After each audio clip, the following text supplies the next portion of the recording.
శుక్లాంబరధరం విష్ణుం శశివర్ణం చతుర్భుజం ప్రసన్నవదనం ధ్యాయేత్ సర్వవిఘ్నోపశాంతయే. గురుర్బ్రహ్మా గురుర్విష్ణుః గురుర్దేవో మహేశ్వరః గురుః సాక్షాత్ పరం బ్రహ్మ తస్మై శ్రీగురవై నమః. వ్యాసాయ విష్ణురూపాయ వ్యాసరూపాయ విష్ణవే నమో వై బ్రహ్మనిధయే వాసిష్ఠాయ నమో నమః. కూజంతం రామ రామేతి మధురం మధురాక్షరం ఆరుహ్య కవితాశాఖాం వందే వాల్మీకికోకిలం. శ్రుతిస్మృతిపురాణానాం ఆలయం కరుణాలయం నమామి భగవత్పాదశంకరం లోకశంకరం. వాగర్ధావివ సంపృక్తౌ వాగర్ధప్రతిపత్తయే జగతః పితరౌ వందే పార్వతీ పరమేశ్వరౌ. సూక్తిం సమగ్రయతున స్వయమేవ లక్ష్మీః శ్రీరంగరాజమహిషీ మధురైకటాక్షైః. వైదగ్ధ్యవర్ణగుణగుంభనగౌరవైర్యాం ఖండూలకర్ణకుహరాः కవయోధయంతి. హైమోర్ధ్వపుండ్రమజహన్మకుటం సునాసం మందస్మితం మకరకుండలచారుగండం బింబాధరం బహుళదీర్ఘకృపాకటాక్షం శ్రీవేంకటేశముఖమాత్మనిసన్నిధత్తాం. విమలపటి కమలకుటి పుస్తకరుద్రాక్షసస్తహస్తపుటి కామాక్షి పక్ష్మలాక్షి కలిత విపంచి విభాసి వైరించి. హరి ఓం. పరమేశ్వర స్వరూపైన సభకి నమస్కారం. సౌందర్యలహరి ముఖ్య బహుస్తోత్ర విధాయకాయ నమః. సౌందర్యలహరి ఇదొక అద్భుతమైనటువంటి గ్రంథం. ఈ సౌందర్య లహరి మాత్రమే కాదు, అటువంటి ముఖ్యమైన బహుస్తోత్రములను చేసినటువంటి వారు. అమ్మవారి మీద శంకరాచార్యుల వారు ఎన్నో స్తోత్రాలు చేశారు, అన్నపూర్ణాష్టకం దగ్గర నుంచి. శంకరాచార్యుల వారి వాంగ్మయం అనేటప్పటికీ ప్రధానంగా జ్ఞాపకం వచ్చేవి రెండు. ఒకటి సౌందర్యలహరి, రెండు భజగోవిందం. భజగోవిందం సామాన్యుణ్ణి కూడా తాకుతుంది, అంత తేలికగా హృదయాల్లోకి చొచ్చుకుపోయేటట్టు ఇచ్చారు. నిజానికి దాని పేరు మోహముద్గరం. కానీ మొదటి శ్లోకంలో భజగోవిందం భజగోవిందం గోవిందం భజ మూఢమతే అంటూ ఆ భజగోవిందం అని ఆయన వాడిన మకుటాన్ని దృష్టిలో పెట్టుకుని అది భజగోవిందంగానే లోకంలో ప్రఖ్యాతి పొందింది. అటువంటి భజగోవిందం సౌందర్యలహరి రెండు శంకరాచార్యుల వారి వాంగ్మయంలో చాలా చాలా గొప్పవి. అమ్మవారి మీద వాంగ్మయం ఇచ్చినటువంటి మహాపురుషులు చాలామంది ఉన్నారు. అందులో కాళిదాస మహాకవి రెండిటిని ఇచ్చాడు, శ్యామలాదండకం, నవరత్నమాల. ఈ రెండే అంత గొప్ప స్తోత్రాలు అమ్మవారి మీద. అందులో కాళిదాస మహాకవే అంటాడు, నవరత్నమాల్యమేతద్రచితం ఎప్పటితి భక్తియుక్తః సభవేత్ వాగీశ్వర సాక్షాత్ ఇది మాతంగ కనకాభరణం అంటాడు. ఈ నవరత్నమాల ప్రతిరోజు ఎవరు చదువుకుంటున్నారో వారు వాగీశ్వరులు అవుతారు అన్నారు. అంటే అంత శక్తిని, అమ్మవారి వైభవాన్ని నిక్షేపించారు స్తోత్రంలో కాళిదాస మహాకవి. అట్లాగే మూకశంకరులు 500 శ్లోకాలతో మూక పంచశతినిచ్చారు.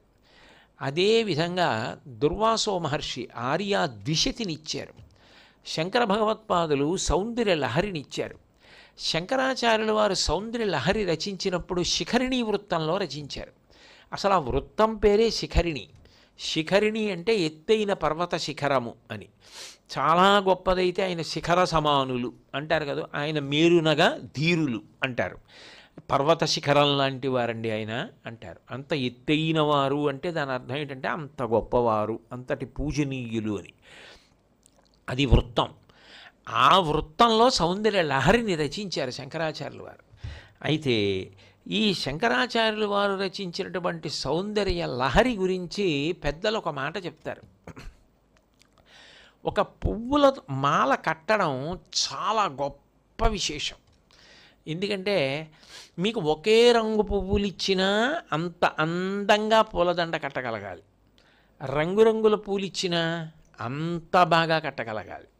అంటే ఒక తీగకి, ఒక తాడుకి అన్ని పువ్వుల్ని గుదిగుచ్చి అంత అందమైన మాల చేస్తే అది భగవంతుడి మెడలో వేసినప్పుడు ఎంతో శోభిస్తుంది.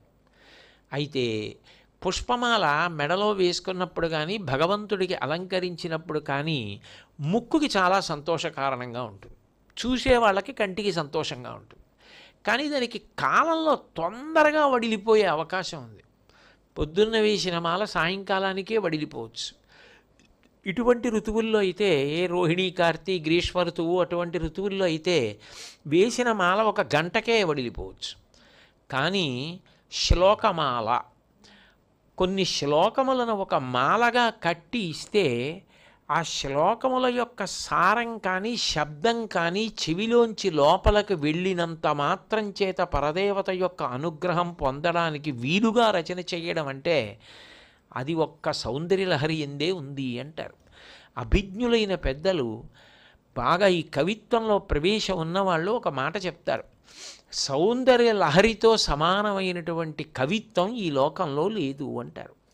నీకు ఏమీ అర్థం తెలియక్కర్లేదు, సౌందర్యలహరి చక్కగా ప్రశాంతంగా మెల్లగా అందంగా చదవగలిగిన వాళ్ళు ఉంటే, అసలు సౌందర్యలహరి చదువుతూ ఉంటే అంత ప్రశాంతత ఏర్పడుతుందంటారు. అసలు దాని గురించి చెప్తూ ఒక మాట అంటారు: సౌందర్యలహరి శాబ్దిక స్వరూపంగా అమ్మవారే అంటారు.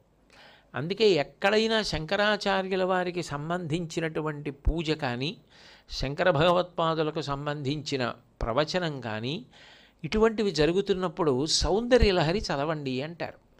సౌందర్యలహరి చదివినంత మాత్రం చేత పరదేవత అంత ప్రసన్నమవుతుంది, శంకరాచార్యుల వారు కూడా అంత ప్రసన్నులవుతారు. నేనైతే ఇందులో ఎవరిని పొగడాలి అని మనసులో ఏ పక్షపాతం లేకుండా యథార్థంగా చెప్పమంటే, శంకరాచార్యుల వారి గురించి ప్రవచనం చేయడంలో మహాసముద్రాన్ని పుక్కిట పట్టడానికి ప్రయత్నం చేసినట్టు. దాని యందు అనేక దోషాలు వచ్చే అవకాశం ఉంటుంది, అందులో నా వంటి అల్పపాండిత్యం ఉన్నవాడికి. కానీ ఆయన చెప్తున్నారు, మనం చదువుదామన్న భక్తితో సౌందర్యలహరి చదివిన వాళ్ళు ఉన్నారే, అది మాత్రం నేను నిష్కర్షగా చెప్తున్నాను, కొన్ని కోట్ల జన్మల తర్వాత వాళ్ళకి పట్టినటువంటి మహద్భాగ్యం. అది మాత్రం పట్టమంటే పట్టేది కాదు ఆ భాగ్యం. అంత గొప్పది సౌందర్యలహరి చదవడం అన్నది, అంతటి గొప్ప విశేషంగా చెప్తారు.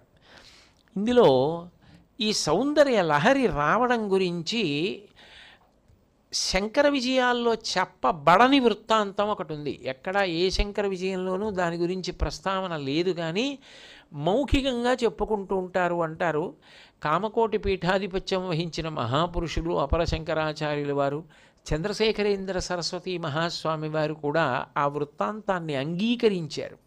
ఇది యథార్థమే అన్నారు ఆయన. ఒకప్పుడు శంకరాచార్యుల వారు యోగ మార్గంలో కైలాసానికి వెళ్ళి పరమశివుడి దగ్గర 5 శివలింగములను బహూకరణగా పొందారు.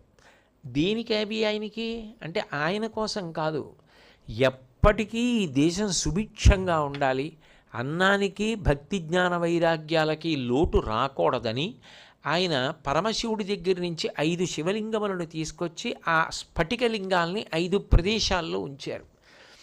అమ్మవారు ఆయన పట్ల చాలా సంతోషాన్ని పొంది 100 శ్లోకములను బహూకరించింది.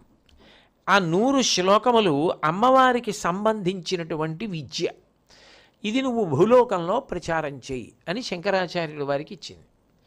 శంకరాచార్యుల వారు ఈ 5 శివలింగాల్ని, ఈ 100 శ్లోకాలని పట్టుకొని కైలాసం నుంచి బయలుదేరుతున్నారు. నందీశ్వరుడు ఆయన చేతిలో ఉన్నటువంటి అమ్మవారికి సంబంధించిన విద్యని చూశాడు. అమ్మవారి విద్యకి నంది విద్య అని ఒక పేరుంది. ఎందుకనంటే అమ్మవారికి సంబంధించిన విద్యనంతటినీ కూడా నందీశ్వరుడు ఉపదేశం పొందాడు. ఆయనకి తెలిసి, అందుకని నంది విద్య అని లలితా సహస్రంలో కూడా ఒక నామం. నందీశ్వరుడు చూసి ఇంత గొప్ప వాంగ్మయం కైలాసం నుంచి వెళ్ళిపోతే కైలాస గౌరవానికి లోటొస్తుందనుకున్నాడో ఏమో మరి, వెళ్ళి స్వతంత్రించి శంకరాచార్యుల వారి చేతిలో ఉన్న సౌందర్యలహరి శ్లోకాలు బలవంతంగా లాగేసుకోవడానికి ప్రయత్నించాడు. ఆ ప్రయత్నించడంలో 59 శ్లోకాలు నందీశ్వరుడి చేతిలోకి వెళ్ళిపోయాయి. 41 శ్లోకాలే శంకరాచార్యుల వారి చేతిలో మిగిలాయి. అయితే ఇక్కడ విశేషం ఏంటంటే, అన్నీ తీసేసుకోవాలి అనుకుంటే నందీశ్వరుడు ఏం చేయాలి? ఇంకోసారి బలవంతంగా 41 చేతిలోకి లాక్కోవచ్చు. లాక్కుంటే మొత్తం సౌందర్యలహరి వెళ్ళిపోతుంది. ఇప్పుడు ఆ 41 వదిలేశాడు నందీశ్వరుడు. శంకరాచార్యులు వారు వాటితో తిరిగి వచ్చారు. అమ్మవారి యొక్క వ్యూహం, అమ్మవారి యొక్క ప్రణాళిక అంత తేలికగా ఊహకు అందేటట్టుగా ఉండదు. సాక్షాత్ పరదేవత బహూకరించినటువంటి అమ్మవారికి సంబంధించిన విద్య ఉన్న గ్రంథంలోంచి 59 శ్లోకాలని అమ్మవారికి కింకరుడైన నందీశ్వరుడు స్వతంత్రించి లాక్కోగలడా? అమ్మవారు శిక్షించదు. కానీ శిక్షించలా నందీశ్వరుణ్ణి. ఎందుకని అంటే బుద్ధి ప్రచోదనం ఎవరు చేస్తారు అంటే అమ్మవారే చేస్తుంది. అంటే ఆ బుద్ధిని అమ్మవారు నందీశ్వరుడికి ఎందుకు కల్పించింది అంటే ఆ 100 శ్లోకాలు అమ్మవారికి సంబంధించిన విద్యనంతటిని పరమశివుడు రచన చేశాడు. అవి ఆయన కైలాస శంకరుడు. ఈయనెవరు? కాలడి శంకరుడు. నిజానికి ఆ శంకరుడే ఈ శంకరుడు. బింబ ప్రతిబింబ న్యాయం. ఆయన భర్తగా ఉన్నాడు, ఈయన కొడుకులా ఉన్నారు, భక్తుడిలా ఉన్నారు. ఇప్పుడు ఇద్దరూ ఒక్కటే అని లోకానికి నిరూపణం కావాలి అంటే శంకరుడి చేత రచింపబడిన శ్లోకాలలో కొన్ని నందీశ్వరుడు లాగేసుకుంటే అవి నువ్వు పూరణ చేసేయి. అవి మళ్ళీ నేనెందుకు ఇవ్వాలి నందీశ్వరుడి దగ్గర తీసుకొని, నువ్వు పూరణ చేయి అంది అమ్మవారు. ఇది అమ్మవారి ఆజ్ఞ, ఇది అమ్మవారు పలికిస్తుంది అని. అందుకే ఆఖరి శ్లోకం ప్రదీపజ్వాలాభిర్దివసకర నీరాజన విధి, ఇది అమ్మ నువ్విచ్చినటువంటి వాక్పటుత్వం అన్నారు. అని శంకరాచార్యుల వారు నందీశ్వరుడు తీసేసుకున్న శ్లోకాలు ఏవైతే ఉన్నాయో వాటన్నింటినీ కూడా మళ్ళీ ఆయన రచన చేసేయడం మొదలుపెట్టారు. ఇలా రచన చేసేయడం మొదలుపెట్టిన తరువాత విశేషం ఏమైంది అంటే అదంతా కూడా అమ్మవారికి సంబంధించిన విద్య నిక్షిప్తమై ఉన్నది. అందులో 41 శ్లోకాలు శంకరాచార్యుల వారి చేతిలో ఉన్నాయి. ఇంకా లేనివేవి 59 శ్లోకాలు ఉన్నాయి. ఆ 41 శ్లోకాలు ఆయన చేతిలో ఉండిపోయినది ఏదుందో అది మంత్రభాగం. నిజానికి దాన్ని అర్థం చేసుకోవడం కూడా చాలా కష్టం. మొట్టమొదటి 41 శ్లోకాలని ఆనందలహరి అంటారు. ఆ ఆనందలహరి అర్థం చేసుకోవడం అనుష్ఠానం. అవి శ్లోకాలు అర్థమైనా అట్లా యంత్రానికి పూజ చేయడం, అమ్మవారికి పూజ చేయడం తేలిక విషయాలు కావు.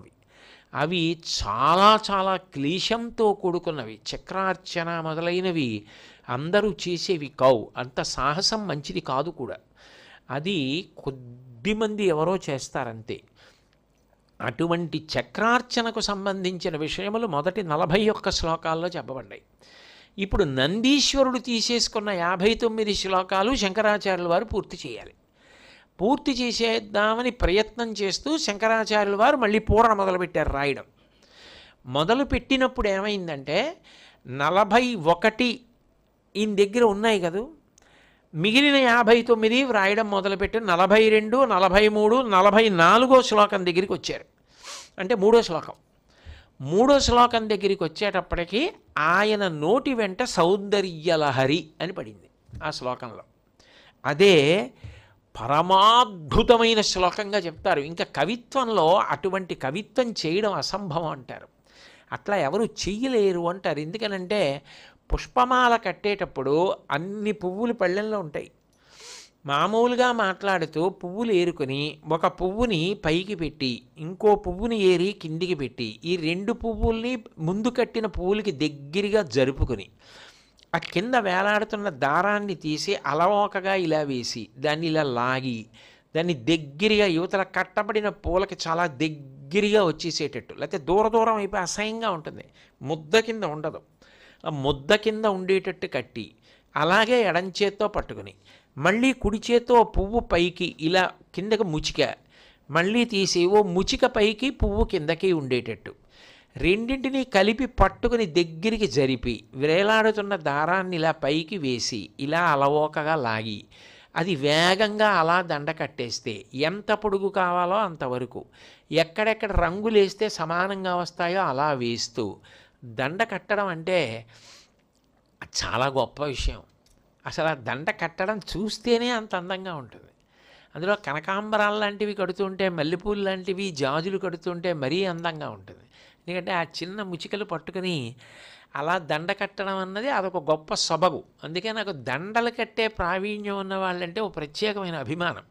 ఎందుకనంటే అది చాలా గొప్ప విద్య కదా, 64 కళల్లో ఒకటది. అది వీళ్ళకి వచ్చింది అంటే వీళ్ళకి ఎక్కడో ఏదో సరస్వతి అనుగ్రహం ఉంది, లేకుండా అలా దండ కట్టడం రాదు కదా అనిపిస్తూ ఉంటుంది. కాబట్టి ఆ పూలతో దండ కట్టడం ఎంత గొప్పగా ఉంటుందో, అనితర సాధ్యమైన భావాన్ని 4 పాదాల్లోకి తీసుకొచ్చేటప్పుడు అక్షరాల్ని పదములుగా కూర్చడం అలా ఉంటుంది. అందుకే ఇక సౌందర్య లహరి లాంటి రచన లేదు అంటారు. అందున కొన్ని శ్లోకాలు మీరు తెలిసి కానీ తెలియక కానీ మీరు చదివారనుకోండి, అది విన్నారనుకోండి, మీకు అర్థమైందా అర్థం అవ్వలేదా వదిలేయండి, విశేషమైనటువంటి అనుగ్రహం ప్రసరిస్తుంది. ఎందుకనంటే మంత్రం అనుకోండి, దానికి ఏమవుతుందంటే కొంత ఉపాసనా బలం, దానికి ఒక ఉపదేశం, దానికి కొన్ని నియమాలు ఇవన్నీ ఉంటాయి. అది శ్లోక రూప మంత్రం అనుకోండి, అది మీకు మంత్రముగా ఉండదు, కానీ మంత్రశక్తే ఉంటుంది అందులో. సౌందర్యలహరి ఆ కోవకి చెందింది, అది పరమక్షేమకరం. సౌందర్యలహరి శ్లోకం చదువుతుంటే మంత్రాన్ని చదువుతున్నట్టు, కానీ సౌందర్యలహరి శ్లోకం చదువుతుంటే వింటున్న వాళ్ళకు కూడా అంత హాయిగా, అంత ప్రసన్నంగా, అంత పరమశాంతిగా ఉంటుంది. అందులో కొంచెం ప్రవేశం ఉందనుకోండి ఆ శ్లోకాల గురించి, ఇంకా ఆనందం అనుభవించేస్తారు. అది శంకరాచార్యులు వారి గొప్పతనం ఏమిటంటే, ఆ సౌందర్య లహరి చేసేటప్పుడు ఆయన అక్షరాలతో చిత్తరువులు గీశారు, బొమ్మలు గీశారు. అది నిజానికి మీరు ఆ శ్లోకం చదువుకుంటూ ఆ బొమ్మని దర్శనం చేస్తారు, అప్పుడు ఇక్కడే అమ్మవారు దర్శనం అవుతుంది. అట్లా అద్భుతమైనటువంటి రచన చేశారు. ఈ 44వ శ్లోకం దగ్గరికి వచ్చేటప్పటికైనా తనోతు క్షేమం నస్తవ వదన సౌందర్యలహరి అన్నారు. అక్కడ వేశారు ఆ మాట. సౌందర్యలహరి అని ఆయన పేరు పెట్టలేదు. తనోతు క్షేమం నహ, నహ అంటే మాకు క్షేమమును కటాక్షించుగాక. ఏది? తవ వదన సౌందర్యలహరి, నీ ముఖంలో ఉన్నటువంటి సౌందర్య ప్రవాహమున్నదే, ఆ ప్రవాహము మాకు క్షేమమును కల్పించుగాక అంటూ దానిహి పాపట గురించి మాట్లాడారు. సాధారణంగా పాపట మొదట్లో సింధూరం బొట్టు పెట్టుకుంటారు. సువాసిని లక్ష్మీస్థానం అది లక్ష్మీదేవి యొక్క 5 నివాస స్థానాల్లో పాపట ప్రారంభ స్థానం అది. కానీ అమ్మవారి గొప్పతనం ఏమిటంటే, ఆవిడ పాపట ప్రారంభ స్థానంలో కాదుట కుంకం పెట్టుకునేది. ఆవిడ సీమంత సరణిహి, ఇక్కడ బ్రహ్మస్థానం వరకు, బ్రహ్మరంధ్రం వరకు ఉండేటటువంటి పాపట వరకు కూడా ఆ కుంకాన్ని అక్కడ వరకు తీర్చుకుంటుందిట. అది బాలార్క కిరణం, బాలసూర్యుడి యొక్క కిరణంలా ఉంటుందిట, ఎర్రగా. బహుశః ఇక అట్లా శ్లోకాన్ని ఎవరూ రచించరు. బహుశః ఏమి, పెద్దలది సత్యమే అంటారు. సౌందర్య లహరికి ముందు రచించిన వాళ్ళు లేరు, సౌందర్య లహరిలా ఇప్పటి వరకు రచన చేసిన వాళ్ళు లేరు. అంటే ఒక శ్లోకం అలా వ్రాసిన వాళ్ళు లేరంటారు. ఆయన 59 శ్లోకాలు చేశారు అలా. అంటే పరదేవత బహుశః ఏమనుండి ఉంటుందంటే, శంకరా నువ్వే శంకరుడు అని నిరూపించుకున్నావు. ఆయన వ్రాశారు, అది నువ్వు రాశావు. ఎందుకంటే మీరిద్దరుగా ఉన్నారు. అది ఎలా ఉంటుంది అంటే, ఒక మహారాజు ఒక దిక్కుకి వెళ్ళి శత్రువుల మీద యుద్ధం చేస్తున్నాడు. రెండో దిక్కు నుంచి శత్రువులు వచ్చి కోట మీద పడ్డారు. అప్పుడు ఈ మహారాణి చూసి, మీ నాన్నగారే రావాలేంట్రా, నువ్వు ఉన్నావు కదా, నువ్వు వెళ్ళి వాళ్ళ మీద యుద్ధం చేసి గెలింది. అప్పుడు యువరాజు వెళ్ళి వాళ్ళ మీద యుద్ధం చేసి గెలిచాడు. భర్తగారు వచ్చే లోపల యువరాజుని పిలిచి యుద్ధానికి పంపి కోట సంరక్షించుకున్న మహారాణిలాగా ఆవిడ శంకరుడు చేసినటువంటి సౌందర్యలహరిని కొంత నందీశ్వరుడు తీసేసేటట్టుగా చేసి శంకరాచార్యుల వారి చేత పూర్ణ చేయించేసింది. అంటే కైలాస శంకరుడు, కాలడి శంకరుడు 2 కారు. శిఖరిణి వృత్తంలో రాశారు, ఇక సాహిత్యంలో, సంస్కృతంలో ఇక అటువంటి గ్రంథం లేదు. అసలు ఈ భూమి పుట్టినప్పటి నుంచి, ఇది పెద్దలు చెప్పిన మాట, నేను చెప్పట్లేదు, ఈ భూమి ఎప్పుడు పుట్టిందో అప్పటి నుంచి వచ్చిన వాంగ్మయంలో సౌందర్య లహరి లాంటి రచన లేదు. ఆ తర్వాత ఇక రాలేదు, వస్తుందన్న నమ్మకం లేదు. మళ్ళీ శంకరాచార్యులు వారు అవతారం వస్తే చెయ్యాలేమో అంతే. అంటే అసలు ఎటువంటి శ్లోకాలు ఇచ్చారో చూడండి. ఆ శ్లోకాలు చదవడం, ఆ శ్లోకాలు వినడం చాలు. ఆ శ్లోకం చదువుతుంటే శాబ్దిక శక్తిగా అమ్మవారే వస్తుంది అంటారు. శంకరాచార్యులు వారు బహుప్రసన్నులైపోతారు ఆ శ్లోకాలు వినపడుతూ ఉంటే అంటారు. అంత గొప్ప రచన.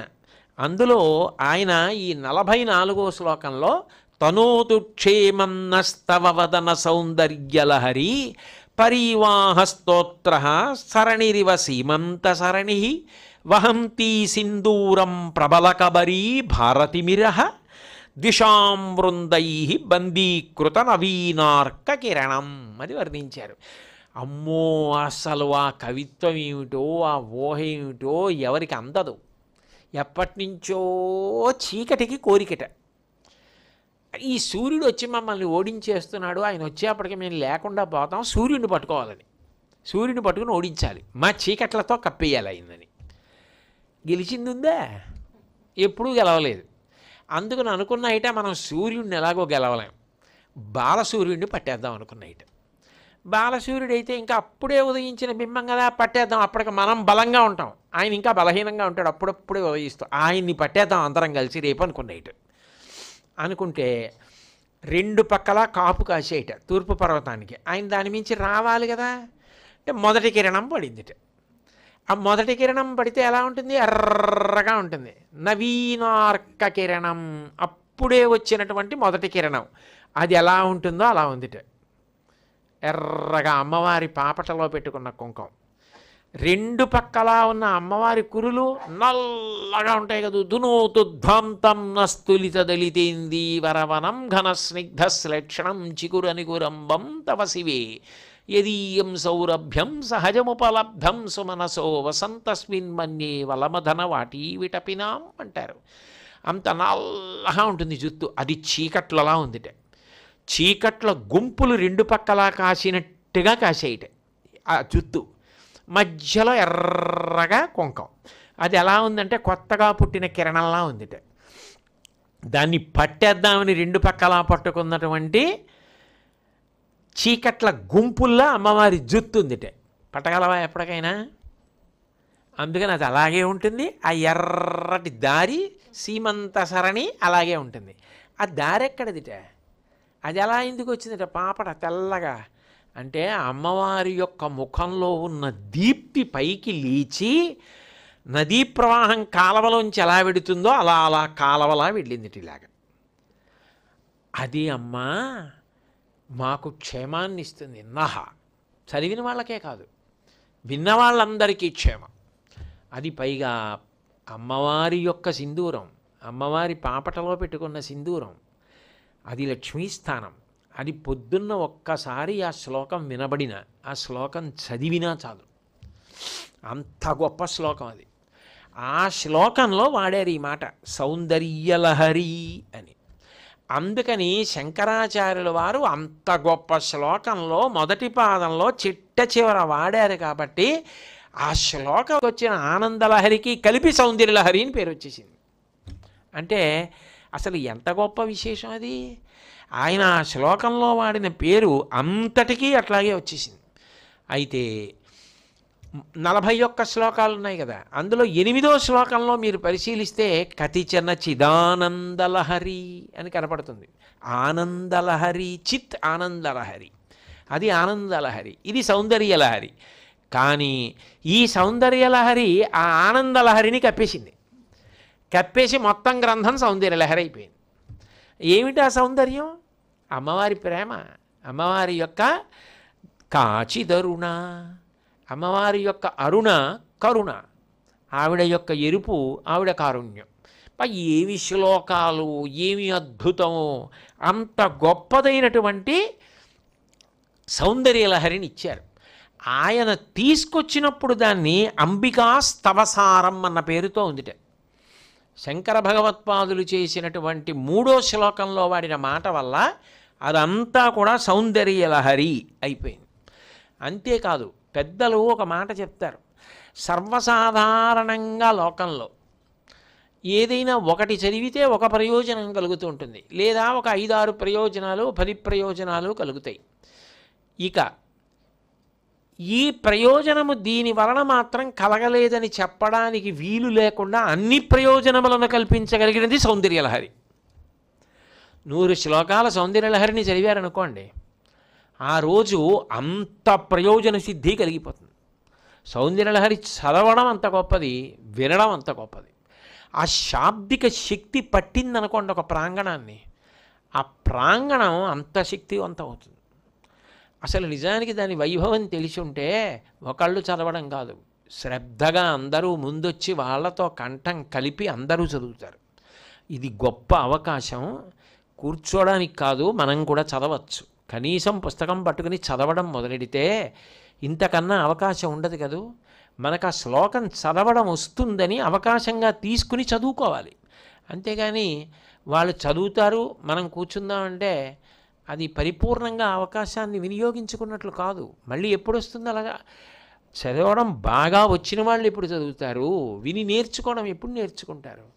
కాబట్టి నేర్చుకోవాలి అన్న కుతూహలం ఉంటే ఇంత గొప్ప విషయం, ఒక్క శ్లోకం బాగా నేర్చుకుందాం అనుకుంటే అట్లా అన్ని శ్లోకాలు బాగా చదివేవాళ్ళు చదువుతున్నప్పుడు అది ఒక మహత్తరమైనటువంటి అవకాశం. కాబట్టి సౌందర్యలహరి అంత గొప్పది. సౌందర్యలహరి వలన ఎంత శక్తో మళ్ళీ సంగ్రహంగా చెప్పినప్పుడు సుబ్రహ్మణ్య భుజంగం అంత గొప్పదని చెప్తారు పెద్దలు. అది కూడా శంకరాచార్యులు వారు చేసిన దాంట్లో అంత గొప్ప స్తుతి పాఠం అంటారు సుబ్రహ్మణ్య భుజంగం. సౌందర్య లహరి ఇక దానితో పోల్చడం మాత్రం సాధ్యం కాదు. వాంగ్మయంలో ఇక సౌందర్యలహరి సౌందర్యలహరే అంత గొప్పది. అటువంటి సౌందర్యలహరి ముఖ్య బహుస్తోత్ర విధాయకాయ నమః.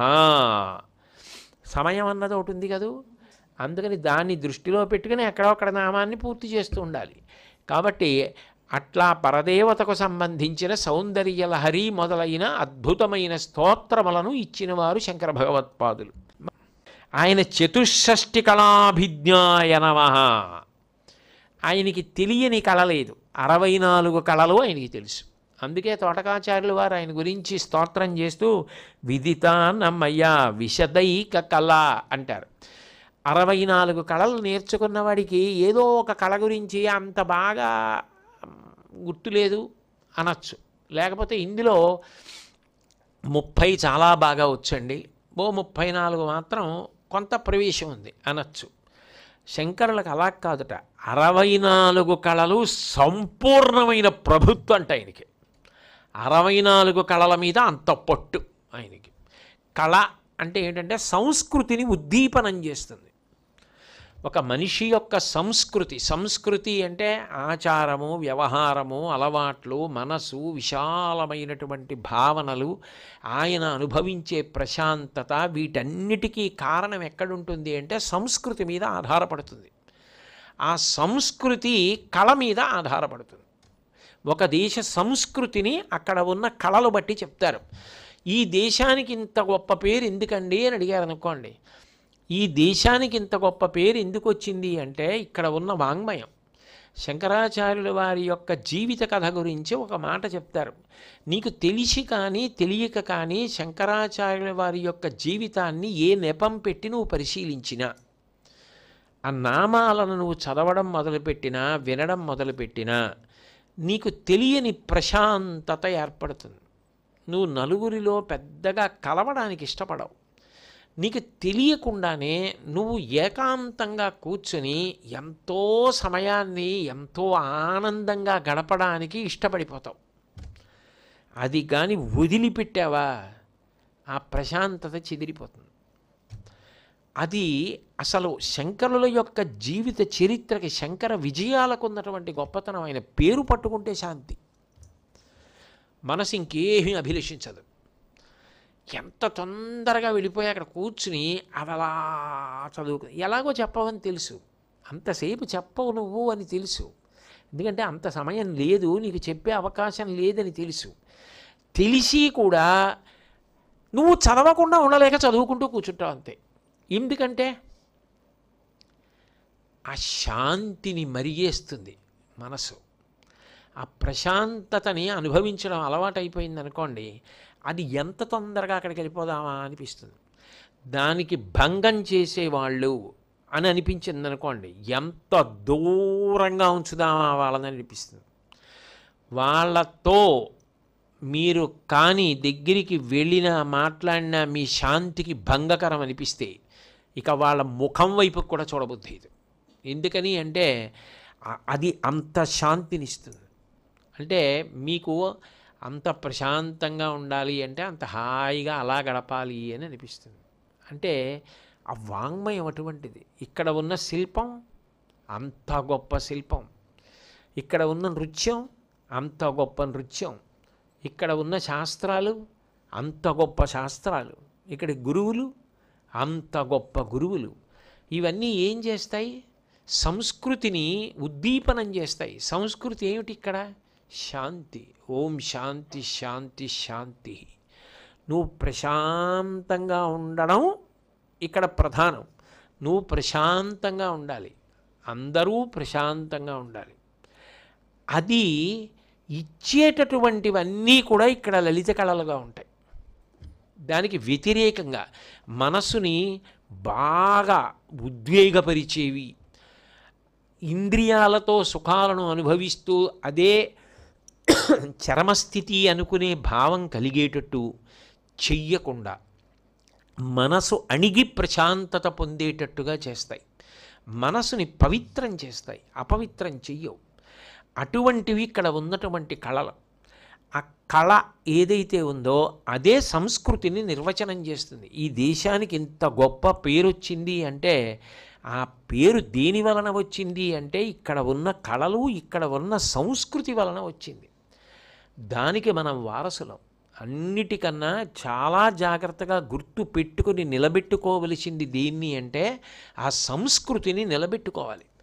వారసత్వంగా సంస్కృతిని నిలబెట్టుకోలేకపోయినా శంకరాచార్యుల వారికి వారసులుగా శంకరాచార్యుల వారి గురించి మన పిల్లలకి మనం చెప్పకపోయినా, శంకర జయంతి చెయ్యలేకపోయినా, శంకరుల యొక్క వైభవం గురించి చెప్పి 2 శ్లోకాలు పిల్లలకి నేర్పకపోయినా మనం భావితరాలకి ద్రోహం చేసిన వాళ్ళం అవుతాం. ఎందుకంటే సంస్కృతి ప్రవాహాన్ని విచ్ఛిన్నం చేసిన వాళ్ళం అవుతాం. ఈ దేశం గొప్పతనం ఏమిటంటే కృతేచ ప్రతికర్తవ్యం ఏషధర్మ సనాతనః. ఉపకారం చేసిన వాడికి తిరిగి ఉపకారం చేయి, సమస్త ప్రాణుల యందు భగవంతుణ్ణి చూడు, అన్నీ సంతోషంగా ఉండాలి, అన్నీ ప్రశాంతంగా ఉండాలి. దాని కొరకు త్యాగం చేయి, దాచుకోవడం కాదు. నువ్వు నలుగురికి పెట్టడంలో సంతోషాన్ని పొందు. ఇది చెప్పిన జాతి. ఆ సంస్కృతి ప్రవాహం ఆగిపోకూడదు. ఆగిపోకూడదు అంటే దాన్ని చెప్తూనే ఉండాలి. ఆ గ్రంథాలు ఇంట్లో ఉండాలి, అవి చదువుతూ ఉండాలి. ఆ పుస్తకము లేదు, చదివేవాడు లేడు.